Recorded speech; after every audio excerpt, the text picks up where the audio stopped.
Terima kasih saudari pengurusi majlis. Assalamualaikum dan salam sejahtera yang bersama doktor, tuan-tuan dan puan-puan yang dihormati. Saya Dr. Abaya binti Tahir dari IPG Kampus Pendidikan Teknik ingin berkongsi kajian yang telah kami buat, iaitu pola susunan maklumat dalam penulisan ilmiah pelajar IPG, iaitu pelajar IPG Kampus Pendidikan Teknik. Dan pasukan penyelidikan kami terdiri daripada saya sendiri, kemudian Dr. Abdul Hadi bin Kudin, Dr. Faridah binti Abdullah, Puan Badriatun binti Kamal dan juga Encik Muhammad Razi bin Saleh. Okey, jadi sebenarnya kajian kami iaitu pola susunan maklumat dalam penulisan ilmiah ini dari segi latar belakangnya sebenarnya bertitik tolak daripada pemahaman kami tentang penulisan karangan, ya. Sebab kita tahu penulisan karangan melibatkan pelahiran idea dan bukan merupakan suatu perkara yang mudah, dan hendak menghasilkan karangan yang baik memerlukan kebijaksanaan untuk menyusun maklumat atau idea bagi membentuk perenggan yang berkesan.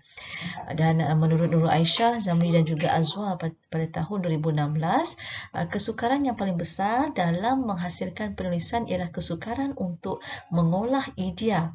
Ya, kesukaran untuk mengolah idea. Di samping itu, masalah-masalah lain yang sering dihadapi apabila kita menulis, iaitu kesukaran untuk mencipta idea, kesukaran untuk mengekspresi idea dengan bahasa yang mudah, dan juga kesukaran untuk mengorganisasi idea. Sebab itu kadang-kadang kita jumpa karangan yang mempunyai pemerengganan yang tidak berkesan. Contohnya dalam satu perenggan itu ataupun satu isi itu diceritakan dalam 3-4 perenggan, ya. Okey. Jadi yang seterusnya pula dari segi penyataan masalah. Okey, kajian ini kami buat bertitik tolak daripada Pelan Pembangunan Pendidikan Malaysia, iaitu bawah NKRA Pendidikan, iaitu kita maklum bahawa NKRA Pendidikan ini mementingkan penguasaan pelajar terhadap bahasa. Bagi kami, konteks bahasa yang kami beri fokus ialah bahasa Melayu. Dan dalam NKRA Pendidikan itu juga menyatakan bahawa setiap murid harus menguasai bahasa Melayu dengan baik. Oleh itu, seharusnya guru bahasa Melayu itu sendiri mempunyai kepakaran ataupun menguasai semua kemahiran bahasa, termasuklah kemahiran lisan, kemahiran membaca dan juga kemahiran menulis. Dan sehubungan dengan itu, dalam kajian oleh Nur Hafsah Ali pada tahun 2018 mendapati bahawa kebanyakan murid yang bukan penutur natif bahasa Melayu, mereka ini menghafal rumus-rumus tata bahasa dalam karangan. Oleh itu, kajian kami kali ini berfokus kepada bakal guru tetapi yang bukan penutur natif bahasa Melayu, iaitu kepada bakal guru yang akan mengajar bahasa Melayu. Maksudnya mereka ini mengambil majul bahasa Melayu di IPG, dan mereka ini bukan penutur natif bahasa Melayu. Ya, sebab kita jadi kajian ini sebenarnya kita nak kenal pasti sama ada mereka ini mempunyai menguasai kemahiran menulis, ya, sebab kita tahu penguasaan dalam kemahiran menulis ini sangat penting untuk memberikan guru-guru menyampaikan ilmu pengetahuan kepada pelajar dengan lebih berkesan. Jadi apakah objektif kajian kami? Objektif kajian kami ini ialah yang pertama ialah untuk mengenal pasti pola susunan maklumat dalam penulisan ilmiah pelajar kursus BMM 104. Kursus BMM 104 ini ialah kursus sintaksis bahasa Melayu. Ya, jadi seharusnya lah mereka yang sudah mengikuti kursus ini mempunyai pengetahuan, ya, tentang pembinaan ayat yang baik, ya. Dan yang kedua ialah kami akan menganalisis pola susunan maklumat dalam penulisan ilmiah. Dan yang ketiga, kami akan merumuskan pola susunan maklumat dalam penulisan ilmiah. Dan dari segi metodologi kajian kami ini adalah kajian kualitatif yang menggunakan data kajiannya terdiri daripada penulisan ilmiah, iaitu kerja khusus pelajar yang bukan natif bahasa Melayu seramai 20 orang. Ya. Kami menganalisis kerja khusus tersebut dari perenggan ke perenggan. Dan data ataupun sampel itu telah dianalisis menggunakan pola tematik model McCabe 1999 yang dibangunkan daripada Daines 1974. Dan apa yang kami peroleh? Dapatan kajian kami mendapati bahawa bagi objektif yang pertama, pola susunan maklumat dalam penulisan ilmiah, kita jumpa lima pola susunan maklumat.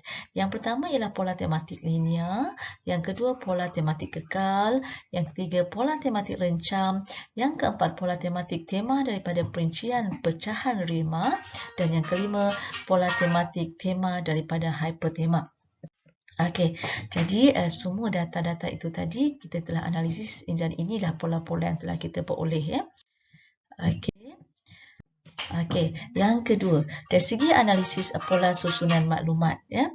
Okey, dalam objektif yang kedua ini, kami dapati bahawa pola tematik linear ini dia mendominasi penulisan ilmiah pelajar-pelajar. Iaitu kita lihat 62.62% menggunakan menunjukkan bahawa perenggan-perenggan itu menggunakan susunan maklumat dalam pola linear. Yang keduanya ialah pola kekal 25.7. Yang ketiga pola rencam iaitu 4.67, sama juga dengan pola tema daripada perincian pecahan rima 4.67 dan akhir sekali ialah pola tema daripada hipertema iaitu 2.3%. Okey, dan daripada analisis ini kita dapati bahawa dominasi pola tematik linear dalam kajian ini menunjukkan bahawa pelajar-pelajar kita secara umumnya mereka boleh membina aspek pertautan antara rima dengan tema yang mengikutinya. Maksudnya perenggan-perenggan yang dihasilkan dalam penulisan ilmiah itu kebanyakannya boleh menunjukkan pertautan yang sangat baik antara tema dan juga rima. Yang kedua, walau bagaimanapun, kewujudan pola tematik kekal sebenarnya membawa satu analogi yang kurang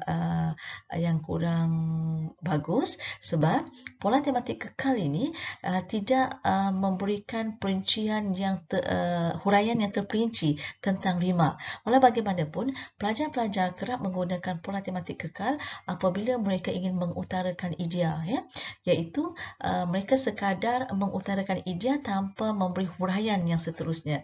Jadi sebab itu rima-rima itu cuma dibaca seperti satu senarai. Dan yang ketiga, pola tematik rencam. Kewujudan pola tematik rencam menggambarkan bahawa pelajar-pelajar sudah ada kematangan dalam menulis, iaitu mereka mampu menghubungkaitkan rima dengan tema yang bukan tema dalam perenggan yang ayat yang seterusnya, tetapi tema dalam ayat yang mungkin jauh daripada rima tersebut dalam perenggan yang sama. Jadi ini menggambarkan kematangan penulis ya. Yang seterusnya pola tematik tema daripada perincian pecahan rima menggambarkan bahawa penggunaan tema ini membolehkan penulis mengembangkan dan memperinci maklumat ya. Sebab maklumat daripada rima itu telah dipecahkan kepada beberapa maklumat dan seterusnya maklumat itu diperincikan lagi. Yang berbeza dengan pola tematik kekal tadi. Dan yang seterusnya, pola tematik tema daripada hipertema menggambarkan bahawa penulis itu berjaya mengawal susunan maklumat dalam perenggan. Okey, dan objektif yang ketiga iaitu berkaitan dengan rumusan, dan dapatan kajian kami telah merumuskan beberapa perkara. Yang pertama, kajian ini membuktikan bahawa dominasi pola tematik linear dalam penulisan ilmiah ya. Walau bagaimanapun tidak dinafikan wujud pola tematik kekal dalam penulisan ilmiah, dan kita tahu bahawa pola ini menjadi pilihan kerana pola ini sangat mudah dibina ya, kerana temanya sama, tidak berubah, malah rimanya juga sama ya, tidak rima berbeza tetapi temanya sama. Walau bagaimanapun, rima yang berbeza ini tidak memberi ruang untuk rima tersebut diberi huraian yang mendalam ya, dan kita harus elakkan penggunaan pola ini kerana akan mengurangkan keutuhan wacana penulisan.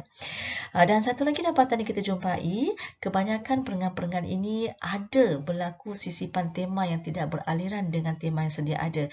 Contohnya, kalau tema yang mendominasi perenggan itu ialah tema linear, terdapat pula mungkin dalam dua ayat yang menunjukkan pola tema kekal ya, ataupun tema berubah.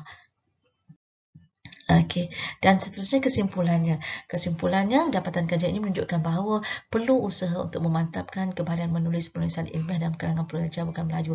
Kami ini bagi pihak kami lah ya, maksudnya kami akan memantapkan penggunaan tema-tema seperti tema linear dan juga tema rencam ya, yang menggambarkan kematangan penulis, dan kami akan cuba untuk mengingatkan para pelajar agar tidak terlalu kerap menggunakan pola kekal, tema kekal. Yang kedua, dapatan daripada kajian ini boleh dimanfaatkan secara optimum untuk menghasilkan inovasi baharu berkaitan dengan penulisan ilmiah. Dan yang ketiga, pengetahuan tentang pola susunan maklumat akan dimanfaatkan dan seharusnya dimanfaatkan untuk menghasilkan wacana yang utuh. Sekian, wabillahi taufiq wal hidayah. Assalamualaikum warahmatullahi wabarakatuh. Sesungguhnya yang baik itu datangnya daripada Allah Subhanahu Wa Taala, yang kurang dan yang lemah itu adalah kelemahan diri saya sendiri. Terima kasih.